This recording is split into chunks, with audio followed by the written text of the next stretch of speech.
ಆಚರಣೆಗಳನ್ನ ಮಾಡಬಹುದು ಅಂತ ಆದೇಶ ಹೊರಡಿಸಿದ ಸರ್ಕಾರ ಇವತ್ತೇನಾಗಿದೆ ವಸತಿ ಶಾಲೆಗಳಲ್ಲಿ ಕುವೆಂಪು ಅವರದು ಜ್ಞಾನ ದೇಗುಲದ ಕೈ ಮುಗಿದು ಒಳಗೆ ಬಾ ಅಂತ ಏನಿಲ್ಲ ಅದನ್ನ ಅಳಿಸಿ ಹಾಕಿ ಜ್ಞಾನ ದೇಗುಲದ ಧೈರ್ಯವಾಗಿ ಪ್ರಶ್ನಿಸುವಂತ ಬರೆದಾಗ್ತಾ ಇದೆ.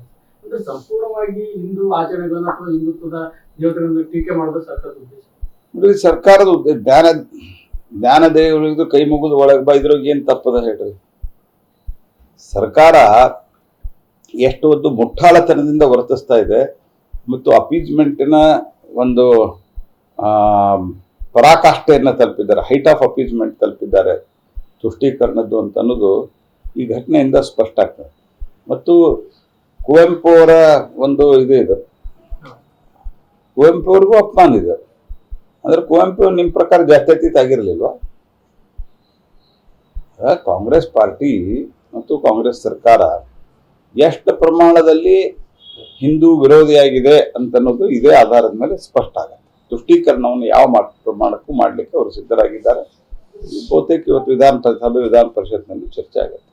ಆಚರಣೆಗಳನ್ನ ಮಾಡಬಹುದು ಅಂತ ಆದೇಶ ಹೊರಡಿಸಿದ ಸರ್ಕಾರ ಇವತ್ತೇನಾಗಿದೆ ವಸತಿ ಶಾಲೆಗಳಲ್ಲಿ ಕುವೆಂಪು ಅವರದು ಜ್ಞಾನ ದೇಗುಲದ ಕೈ ಮುಗಿದು ಒಳಗೆ ಬಾ ಅಂತ ಏನಿಲ್ಲ ಅದನ್ನ ಅಳಿಸಿ ಹಾಕಿ ಜ್ಞಾನ ದೇಗುಲದ ಧೈರ್ಯವಾಗಿ ಪ್ರಶ್ನಿಸುವಂತ ಬರೆದಾಗ್ತಾ ಇದೆ. ಅಂದ್ರೆ ಸಂಪೂರ್ಣವಾಗಿ ಹಿಂದೂ ಆಚರಣೆಗಳನ್ನ ಅಥವಾ ಹಿಂದುತ್ವದ ದೇವತೆಗಳನ್ನ ಟೀಕೆ ಮಾಡೋದು ಸರ್ಕಾರದ ಉದ್ದೇಶ. ಸರ್ಕಾರದ ಜ್ಞಾನ ದೇಗುಲದ ಕೈ ಮುಗಿದು ಒಳಗೆ ಬಾ ಇದ್ರಾಗ ಏನ್ ತಪ್ಪದ ಹೇಳ್ರಿ. ಸರ್ಕಾರ ಎಷ್ಟು ಒಂದು ಮುಠಾಳತನದಿಂದ ವರ್ತಿಸ್ತಾ ಇದೆ ಮತ್ತು ಅಪೀಸ್ಮೆಂಟಿನ ಒಂದು ಪರಾಕಾಷ್ಠೆಯನ್ನು ತಲುಪಿದ್ದಾರೆ, ಹೈಟ್ ಆಫ್ ಅಪೀಸ್ಮೆಂಟ್ ತಲುಪಿದ್ದಾರೆ ತುಷ್ಟೀಕರಣದ್ದು ಅಂತ ಅನ್ನೋದು ಈ ಘಟನೆಯಿಂದ ಸ್ಪಷ್ಟ ಆಗ್ತದೆ. ಮತ್ತು ಕುವೆಂಪು ಅವರ ಒಂದು ಇದು ಕುವೆಂಪು ಅವ್ರಿಗೂ ಅಪಮಾನ ಇದೆ. ಅಂದ್ರೆ ಕುವೆಂಪು ನಿಮ್ಮ ಪ್ರಕಾರ ಜಾತ್ಯತೀತ ಆಗಿರಲಿಲ್ವಾ?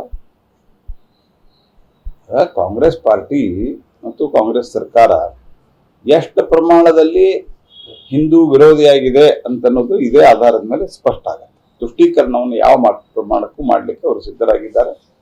ಬಹುತೇಕ ಇವತ್ತು ವಿಧಾನ ಪರಿಷತ್ನಲ್ಲಿ ಚರ್ಚೆ ಆಗುತ್ತೆ.